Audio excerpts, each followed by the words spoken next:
ఈ నెల 16వ తారీఖున అత్యంత శక్తివంతమైన అమావాస్య రానుంది. ఈ అమావాస్య అనేది చాలా శక్తివంతమైనటువంటిది. ఎందుకంటే ఈ అమావాస్య అధిక శ్రావణ మాసంలో వస్తుంది కాబట్టి చాలా పవిత్రమైనటువంటిది. ఇలాంటి అమావాస్యలు 3 సంవత్సరాలకి ఒకసారి మాత్రమే వస్తాయి. ప్రతి సంవత్సరం అధిక శ్రావణ మాసం అనేది రాదు. ఈ అధిక మాసం అనేది 3 సంవత్సరాలకి ఒకసారి మాత్రమే వస్తుంది. కాబట్టి ఈ మాసానికి చాలా ప్రత్యేకత. ఈ అధిక మాసాన్ని పురుషోత్తమ మాసం అని కూడా పిలుస్తూ ఉంటారు. ఎందుకంటే ఈ మాసాన్ని శ్రీవారు సృష్టించారు కాబట్టి అధిక శ్రావణ మాసాన్ని పురుషోత్తమ మాసం అని కూడా పిలుస్తూ ఉంటారు. అలానే ఈ మాసంలో ఏ పూజ చేసినా చాలా మంచి ఫలితం కలుగుతుంది. శుభకార్యాలు తప్ప మిగతా ఏవైనా పూజలు చేసుకోవచ్చు. ఎంతటి కష్టాన్నైనా దూరం చేసుకోవచ్చు పూజలు చేసి. అలానే ఈ అధిక శ్రావణ మాసంలో వచ్చిన బుధవారం రోజు అమావాస్య చాలా పవిత్రమైనటువంటిది. ఈ అమావాస్య రోజున మర్చిపోకుండా ఇంటి గుమ్మాన్ని ఈ చిన్న మూటను కట్టి చూడండి. ఇక మీ ఇంట్లోకి అదృష్టం రావడాన్ని, ధనం రావడాన్ని, డబ్బు రావడాన్ని ఏ దుష్టశక్తి కూడా ఆపలేదు. లక్ష్మీదేవి మీ ఇంట్లోకి అడుగుపెట్టి మిమ్మల్ని ధనవంతులుగా మారుస్తుంది. సిరి సంపదలతో ఇల్లు మొత్తం నింపేస్తుంది. మనం సింహద్వారం అనేది ఎంతో పవిత్రమైనటువంటిది. సింహద్వారాన్ని మనం ఎంతో పవిత్రంగా చూస్తూ ఉంటాము. లక్ష్మీదేవిని ఇంట్లోకి ఆహ్వానించడానికి సింహద్వారమే ప్రధానమైనటువంటిది. అందుకే సింహద్వారాన్ని అందంగా అలంకరిస్తూ ఉంటాము. అలానే తెలిసి తెలియక కొన్ని పొరపాట్లు చేయడం వల్ల సింహద్వారం దగ్గర మన ఇంట్లోకి జ్యేష్ఠాదేవి వచ్చి తిష్ట వేసుకొని కూర్చుంటుంది. అలాంటి జ్యేష్ఠాదేవిని బయటికి పంపించి లక్ష్మీదేవిని ఇంట్లోకి ఆహ్వానించడానికి ఈ చిన్న పరిహారాన్ని ప్రత్యేకమైన విధి విధానాలతో అలానే ప్రత్యేకమైన రోజుల్లో ఇవి చేయడం వల్ల మన ఇంట్లోకి దేవతా అనుగ్రహం కలుగుతుంది. దైవశక్తి ఇంట్లోకి వస్తుంది. నెగిటివ్ ఎనర్జీ తొలగిపోతుంది. మన ఇంట్లో మొత్తం శుభాలు జరుగుతాయి. సహజంగా అమావాస్య అనేది చాలా శక్తివంతమైనటువంటిది. శాస్త్రపరంగా అమావాస్యకి ఎంతో ప్రాముఖ్యత ఉంది. అమావాస్య రోజు చేసే మంచి పనులు, చెడు పనులు రెండిటికి అత్యద్భుతమైనటువంటి ఫలితం ఉంటుంది. అమావాస్య రోజు మంచి పనులు చేస్తే చాలా మంచి ఫలితం కలుగుతుంది. అలానే చెడు పనులు చేస్తే చాలా సమస్యలు కూడా వస్తాయి. అంటే అమావాస్య రోజు చేయకూడనివి, నియమాలు తప్పినవి ఏవైనా పనులు చేస్తే ఖచ్చితంగా లక్ష్మీదేవి ఆగ్రహిస్తుంది. అయితే ఈ అమావాస్య రోజున ఆవుకి పూజలు చేస్తే గనక మీ పంట పండినట్టే. ఈ ప్రత్యేకమైన అరుదైన అమావాస్య రోజున మర్చిపోకుండా గోమాతకి ఏదైనా ఆహారాన్ని పెట్టండి. గోమాత పరమశివుని వాహనంగా కూడా ఉంటుంది. గోమాత అంటే సకల దేవతలకి ఇష్టం. గోమాత పాలలో ఎంతో పోషకాలు అందించే గుణాలు ఉంటాయి. గోమాత పాలు అంటే సాక్షాత్తు తల్లి పాలతో సమానంగా భావిస్తూ ఉంటాము. గోమాత పాలతో చేసిన నైవేద్యం అంటే సకల దేవతలకి ఇష్టం. గోమాతలో 33 కోట్ల దేవతలు కొలువై ఉంటారు అని శాస్త్రం చెబుతుంది. కాబట్టి గోమాతకి మర్చిపోకుండా ఏదైనా ఆహారంగా పెట్టండి. అరటి పండ్లు కావచ్చు, పాలకూర బెల్లం కావచ్చు, తోటకూర బెల్లం కావచ్చు, లేదా గోధుమ పిండి బెల్లం కావచ్చు, శనగలు, కందులు, బొబ్బర్లు వంటివి నానబెట్టి గోమాతకి ఆహారంగా పెడితే ఎన్నో జన్మల దరిద్రాలు తొలగిపోతాయి. తెలిసి తెలియక చేసిన పాపాల నుండి విముక్తి పొందుతాము. జాతక దోషాలు తొలగిపోయి విద్య, ఉద్యోగ, వ్యాపారంలో మంచిగా రాణిస్తాము. ఆర్థిక సమస్యలు తొలగిపోతాయి. అప్పుల బాధలు తీరిపోతాయి.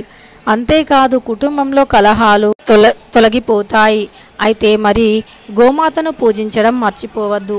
అమావాస్య రోజు నదీ స్నానాలు, పెద్దలకి ఏదైనా వారికి ఇష్టమైనటువంటి వంటలను చేసి, అంటే పితృకర్మలు అంటాం కదా, అలాంటివి చేస్తూ ఉండాలి. అలా చేయడం వల్ల పితృదేవతల యొక్క ఆశీస్సులు పొందగలుగుతాము.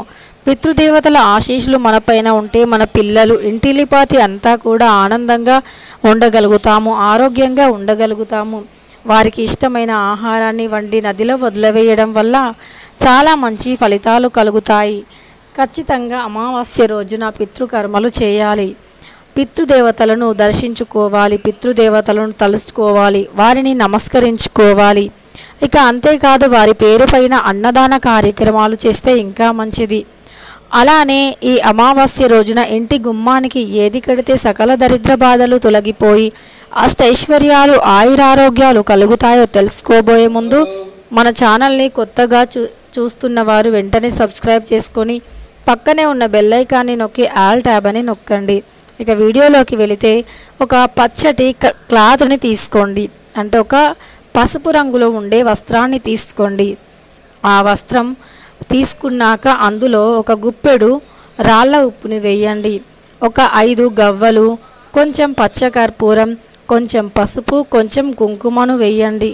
అలా వేసి వాటిని ఒక మూటలాగా కట్టండి. ఆ మూటను కట్టాక ఆ మూటను లక్ష్మీదేవి పటం ముందు పెట్టి ఆ మూటకి ధూపాన్ని చూపించి దీపం వెలిగించి హారతిలా ఇవ్వండి. ఆ తరువాత ఆ మూటను తీసుకుని వెళ్ళి మన ఇంటి సింహద్వారానికి కట్టండి. అలా సింహద్వారానికి ఈ మూటను కట్టడం వల్ల లక్ష్మీదేవి మీ ఇంట్లోకి అడుగు పెడుతుంది. ఈ మూటను రాత్రి సమయాల్లో కట్టండి, అంటే 6 దాటాక 12 లోపు ఎప్పుడైనా కట్టవచ్చు. ఇంట్లో ఉన్న జ్యేష్ఠాదేవి తక్షణం ఇంట్లో నుండి బయటికి వెళ్ళిపోతుంది. ఎందుకంటే ఆ మూటలో మనం రాళ్ళ ఉప్పుని పచ్చ కర్పూరాన్ని వాడాము కాబట్టి ఏ దుష్ట శక్తి ఒక్క నిమిషం కూడా ఇంట్లో నిలవలేదు. ఇక వెంటనే లక్ష్మీదేవి ఇంట్లోకి ఆకర్షితురాలు అవుతుంది. ఎందుకంటే పచ్చకర్పూరం లక్ష్మీదేవికి మహాప్రీతికరం. పచ్చకర్పూరం యొక్క సువాసన ఎక్కడ ఉంటే లక్ష్మీదేవితో పాటు విష్ణుమూర్తి కూడా అక్కడే కొలువై ఉంటారు అని శాస్త్రాలు చెబుతున్నాయి. ఇక ఆ మూటలో రాళ్ళ ఉప్పు కట్టాము కాబట్టి రాళ్ళ ఉప్పు అంటే లక్ష్మీదేవికి చాలా ఇష్టం. ఎందుకంటే రాళ్ళ ఉప్పు అనేది సముద్రం నుండి వస్తుంది. క్షీరసాగర మదనం జరిగాక లక్ష్మీదేవి సముద్రం నుండి ఉద్భవించింది. ఇక అందుకే సముద్రాన్ని లక్ష్మీదేవి పుట్టినిల్లుగా భావిస్తూ ఉంటాము. సముద్రంలో దొరికే ప్రతి వస్తువు లక్ష్మీదేవికి అక్కా చెల్లెళ్ళుగా పిలువబడతాయి. గవ్వలు, గోమతి చక్రాలు, శంకు, దొడ్డుప్పు వంటివి లక్ష్మీదేవికి సోదరి సోదరామణులుగా చెప్పుకోబడతాయి. అంతేకాదు లక్ష్మీదేవికి అత్యంత ఇష్టమైన వాటిల్లో దొడ్డుప్పు కూడా ఒకటి. ఏ ఇంట్లో అయితే దొడ్డుప్పుని అధికంగా వాడుతారో ఆ ఇంట్లో ఆర్థిక సమస్యలు ఉండవు అని, ధనానికి లోటు ఉండదు అని శాస్త్రాలు చెబుతున్నాయి. ఇక లక్ష్మీదేవికి ఇష్టమైనటువంటిది గోమాతను పూజించడం. గోమాతను ఎవరైతే పూజిస్తారో, గోమాత సేవను చేస్తారో అలాంటి వారికి ఎప్పటికీ ఆర్థిక సమస్యలు రావు, పేదరికం రాదు అని శాస్త్రాలు గట్టిగా చెబుతున్నాయి. అంతేకాదు లక్ష్మీదేవి అనుగ్రహాన్ని పొందాలి అంటే తులసి మొక్కకు ప్రతిరోజు పూజలు చేస్తూ ఉండాలి. తులసి మొక్కకు ఒక్క ఏకాదశి రోజున తప్ప మిగతా అన్ని రోజుల్లో నీరుని పోస్తూ ఉండాలి. ఇలా పోయడం వల్ల లక్ష్మీదేవి అనుగ్రహం కలుగుతుంది. ఇంటి సింహద్వారానికి ఈ మూటను కట్టడం వల్ల ఇంట్లో ఉన్న నెగిటివ్ ఎనర్జీ తొలగిపోతుంది. మన ఇంటి లోపలికి మంచి రావాలి అన్నా చెడు రావాలి అన్నా సింహద్వారం నుండే వస్తుంది. ఇక చెడును తొలగించుకొని మంచిని ఇంట్లోకి ఆహ్వానించాలి అంటే తప్పకుండా సింహద్వారానికి ఈ అమావాస్య రోజున ఈ ఒక్కటి కట్టండి చాలు.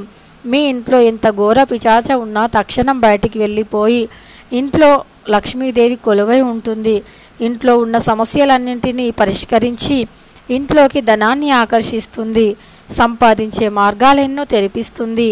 మీ ఇంటి సింహద్వారం నుండి దైవశక్తి అనేది రావడం మొదలవుతుంది.